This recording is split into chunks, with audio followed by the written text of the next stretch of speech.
ไม่ถูกเพราะนั้นเนี่ยเราแค่นี้บาเล่ตำนานนี้ก็รอมาก็ได้ปัจจัยก็ได้ปูบื้อแต่แล้วปูบื้อเนี่ยถ้าก็ต่อแค่นี้แต่ปูบื้อเนี่ยว่าได้อันเนี้ยเพราะนั้นเนี่ยเพราะว่าได้แล้วเนี่ยภาษาว่าแล้วเนี่ยปูบื้อเนี่ยสู้ได้แต่ว่าอีเนาะแต่ว่าเนี่ยปัญญาเล่นปัญญาก็ได้โฟลีแล้วโฟลีเนี่ยคนเนี่ยจะก็ตอบจานี่ไปเนาะแล้วโฟลีเนี่ยว่าต่อได้อีนี่ต่อเราได้เบื่อเพลิดแล้วอุตส่าห์ติดข้าแล้วก็ตอนนี้เนี่ยถ้าก็ต่อแค่นี้เนี่ยที่เลยว่าก็ตอนนี้เราไปเอ็ดดูก่อนเนาะให้ต่อแค่อีกเนาะที่ข้าราคาเนี่ยจะจานเนี่ยซื้ออัดโดให้กูเนาะก็ตอนนี้เนี่ยแต่แล้วพอผมดูเนี่ยว่าอ้ากูผมดูแล้วโคผมดูแล้วแกบื้อพี่ว่ากูว่าพี่แม่อันนี้ว่าป่วยแล้วทุกข์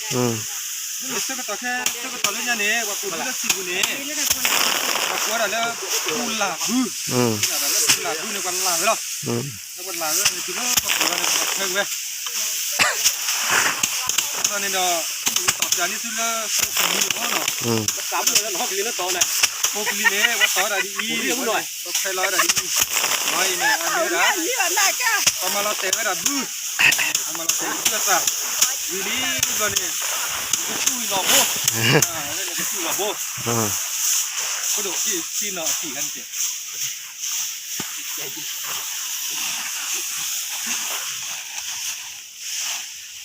นั่นอีกใช่เนี่ยพอป่วยแล้วนอตีแต่ตอนแล้วพอป่วยเนี่ยพอป่วยอ้าดูแต่ไม่เนี่ยมีการนอตีตอนนอตีเนี่ยมีแต่พอกันย้อนเลยเปลือกตาปูบื้ออันนออาตาทุตุนูดูนะทุตุนูตอนนี้แค่นี้เนี่ยจะช่วยก็หมดซะสู้อเมริกาอันนี้ที่เนี่ยก็ได้ทีบาแล้วป่ะตอนนี้แค่นี้เนี่ยพอกันมาเปลี่ยนตื้ออะดูโอเคถึงเล็กว่าตอนเล่นนอตีเนี่ยว่าตีได้ดีว่าปลาลอยดีตอนนี้ไปที่เขาไปบื้อก็ทำที่ทำบื้อไปที่เขาละอับบะตอนนี้ว่าตีเราได้ดีเนาะว่าตีเราได้บ้านนี้ว่าตีเขาได้ดีโอเคว่าปูถอยดีตอนนี้พวกกระปุกเนาะแกตอนนี้พวกกระปุกบื้อแล้วเนาะตีตอนนี้ว่าตีบื้อบื้อแล้วเนี่ยว่าปูเนาะ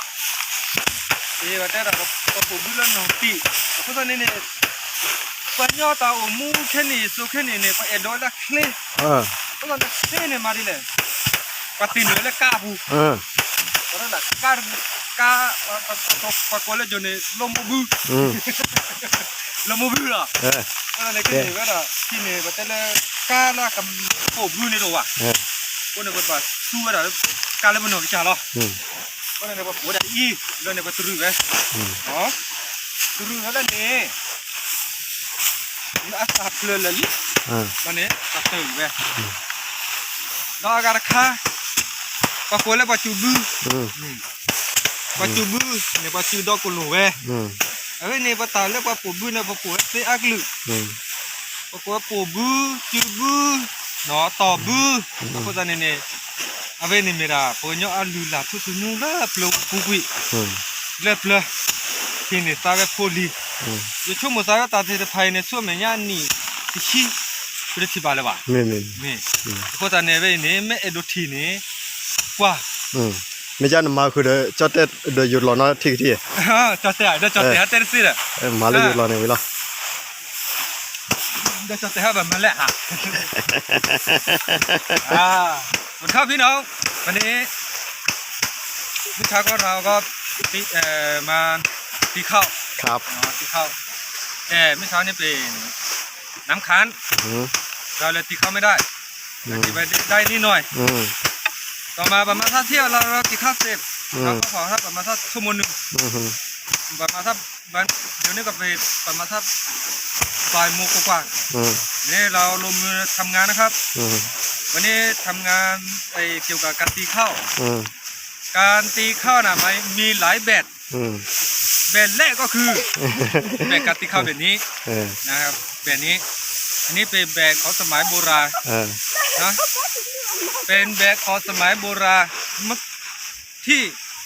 เราจะได้ เห็นว่าการตีแบบเนี้ยตีแบบยังไงนะครับ เดี๋ยวผมสาธิตให้ดูนะครับพี่น้องถ้าอยากจะเห็นเขามาดูได้เลยครับนี่การตีอย่างนี้ครับนี่การตีนี้อันนี้การตีเข้าอันนี้นี่ไม้ตีเข้าตีเข้าเสร็จปุ๊บเราก็เอามาขวาแบบนี้สลายให้เข้าลงมาลงไปในพื้นเสร็จก็เราตีต่อตีไปเรื่อยๆตีไปตีให้หมดดูกว่าเข้าลงหมดนี่กะว่าเรียบร้อยนะครับเรียบร้อยแล้วเราจะสังเกตว่าข้าวนี่มีอยู่ไหมเราเลยขอแบบนี้ขอมาขอไปขอเอาแสดงว่าข้าวไม่มีแล้วตีอันนี้เราจะทีแล้วนะครับใช้เท้าทีไปวิธีที่ต่อนะครับวิธีที่ต่ออันนี้เป็นคำว่าที่หนีบเข้าอันนี้เป็นที่หนีบเข้านะครับพี่น้องดูให้ดีนะครับเอาใช้ไม้สอนเล่นเอาจอดรูนี้ต่อรูแล้วก็ใช้เชือกทำอันนี้ครับเดี๋ยวคุณสาธิตให้ดูครับนี่ครับที่หนีบเข้าตีเบ็ดตีเข้าเบ็ดที่หนีบเข้าเราก็เอาเข้ามาเข้าไปคอนะครับพี่เข้าไปคอเราก็วางไปทีนี้เราก็หนีแล้วนะเราใช้วิธีแบบนี้เรียบวิธีนี่แบบนี้นะครับเนี่ยเราต้องสลายไม้นะครับไม่ใช่แบบนี้นะครับแบบนี้นะครับพี่น้องนี่เสร็จเรียบร้อยเราจะตีแล้วนะครับครับนี่นี่จะตีเข้านี่เอานะครับครับพี่น้องดูไว้ผมว่าวิธีการแบบนี้อีก10 ปีข้างหน้าเราไม่เห็นแล้วเพราะว่าสมัยนี้เขาใช้แต่ความเร็วเท่านั้นแต่ที่นี่ไม่มีความเร็วเราใช้ความเร็วของตัวเพราะฉะนั้นเราตีแบบนี้นี่เอาเสร็จแล้วพี่แล้วดูไหมข้าวมีอยู่ไหมไม่มีเราทิ้งนี่ทิ้งก็ได้ไปแล้วนะครับอันนี้วิธีการตีข้าวนะครับวิธีที่3ตีเบ็ดแบบนี้นะครับนี่เขาใช้เชือกดึงเอาแล้วก็ตีแล้วก็ตีอันนี้ก็เป็นวิธีการตีข้าวแบบสมัยโบราณข้างหน้าอีก10 ปีข้างหน้าน่ะลูกหลานเราไม่มีแล้วแหละเพราะว่าเขาใช้แต่ความเร็วคือโรโม่ครับเพราะว่าเดี๋ยวนี้เราต้องถ่ายไว้เราต้องกินไว้สารที่ให้ลูกหลานเราข้างหน้าต่อ